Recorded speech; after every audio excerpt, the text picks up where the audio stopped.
Legends, I'm Cerberus, welcome back to the channel, and today we're going to be taking a look at the newly released German Tier 6 Premium Light Cruiser, Munchen. And we're on the map Tears of the Desert, and well, I'll get this out of the way now before you start getting through the game thinking, oh, this is going to be a good game, and then you see the team collapse. No, this is not going to be a good game. This is an awful game, at least the teams, but I think I performed quite well. But anyway, we're here to talk about Munchen. And just look at it, isn't she cute? She looks like a baby turbot. She really actually does look like a turbot, doesn't she?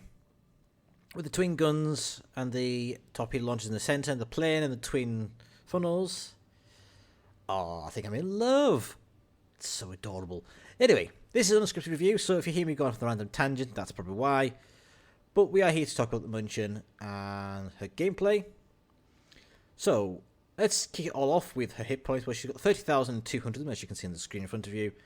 And she has a reasonable detection radius of around 11.8 kilometers. No, it's not. It's 10.8 because I've got concealment mod on.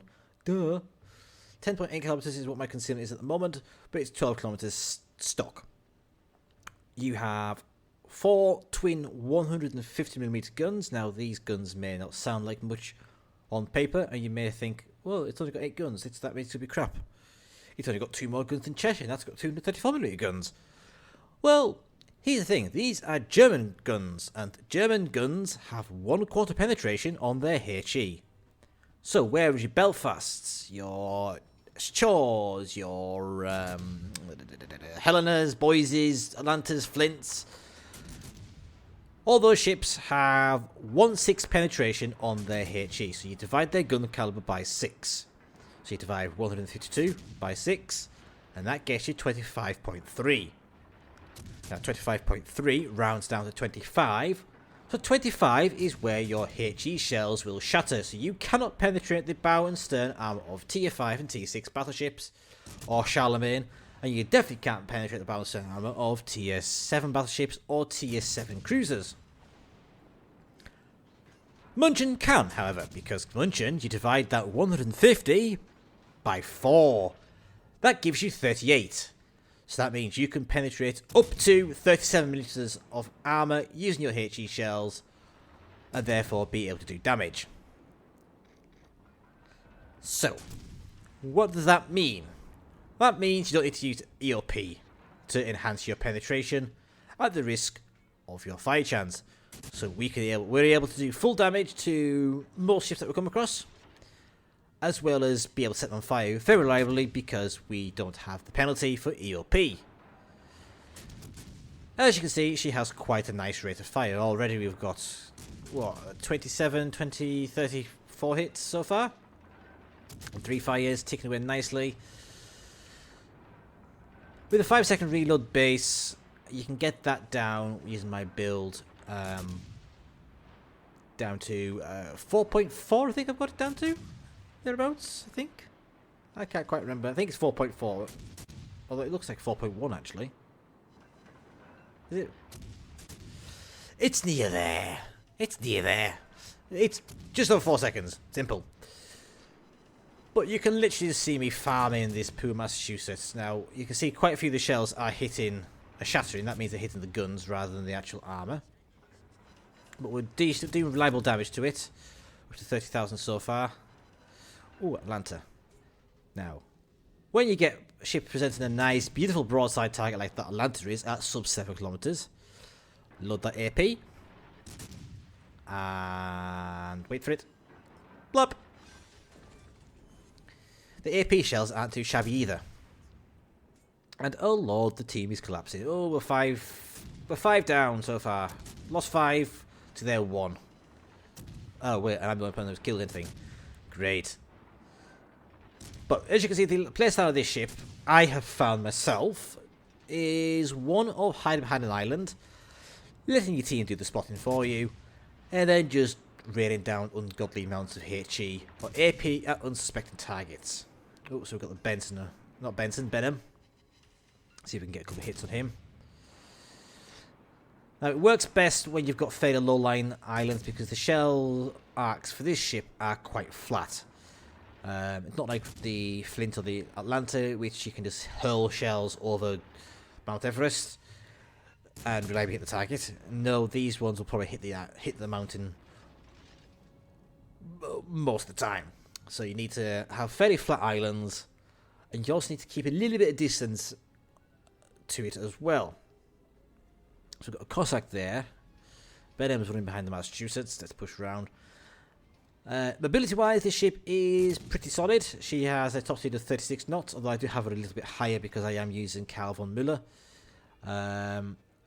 And it comes with a base 8.3 second rudder shift time and a sub 700 meter turn circle, which is, frankly, that's destroy levels of mobility. Well, aside from the rudder shift, but you know what I mean. Oh, damn it. Colorado got the Cossack. Why is his guns facing that way? Why isn't it? No, never mind.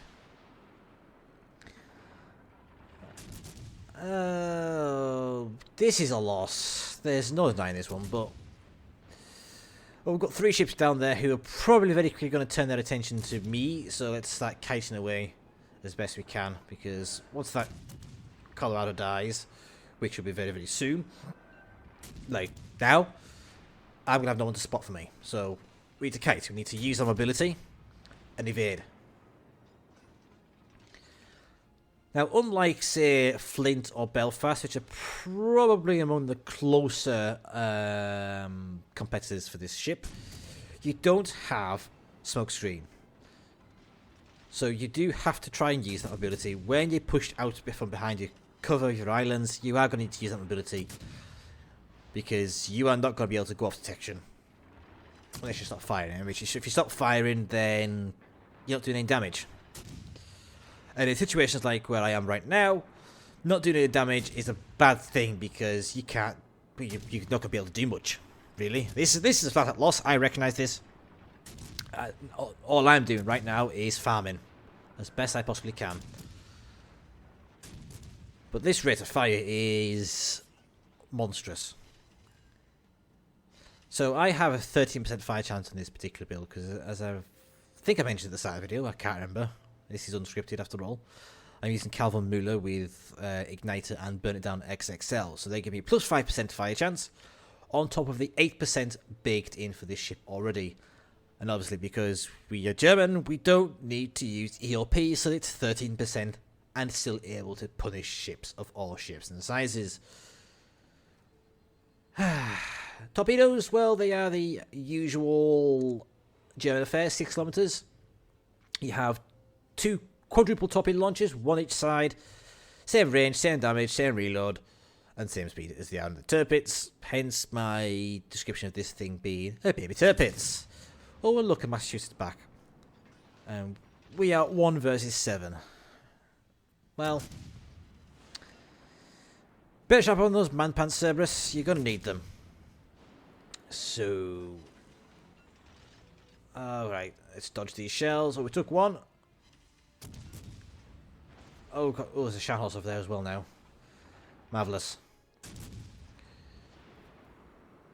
Touch reverse speed is not the worst in the world, but certainly not anything to write home about. The turret reverse is, for this particular build, I believe, is around 18.3 kilometers. 18.3. Which isn't great, if I'm honest. Atlanta and Flint have this thing utterly licked in terms of turret reverse, although this thing does beat out Belfast in turret reverse speed. But then Belfast has quite a slow turret reverse anyway. Alright, so we've got Colorado behind the island. We're just setting fires on. We've got Massachusetts over there. He's a piece of beached himself. We do have a Sharnos. Now, truth be told, I should have switched targets immediately to this Sharnos as soon as he was spotted not so long ago, because he has been the one keeping me spotted. Now, I suspect had I took him out at an early opportunity, I may have had the chance of killing the Massachusetts. Spoilers. But we're just going to have to... Well, there's the high caliber. we're just going to have to keep on going. Keep dodging as best we can. Keep farming. As you can see, the speed's not too bad either, but I have found that she is fairly sluggish in the acceleration. Now, oh well, doesn't matter now. But she's fairly sluggish in acceleration, which isn't the best of things to have, but I suppose with everything else, you can't have everything. In terms of armour, she has 60 minutes of bow and stern, 30 minutes superstructure, and fairly middling armour across everything else. Ooh, 1,553 base XP on loss. I don't know what the rest of the team are doing. But yeah, that should have hopefully been a brief demonstration of how strong this ship can actually be.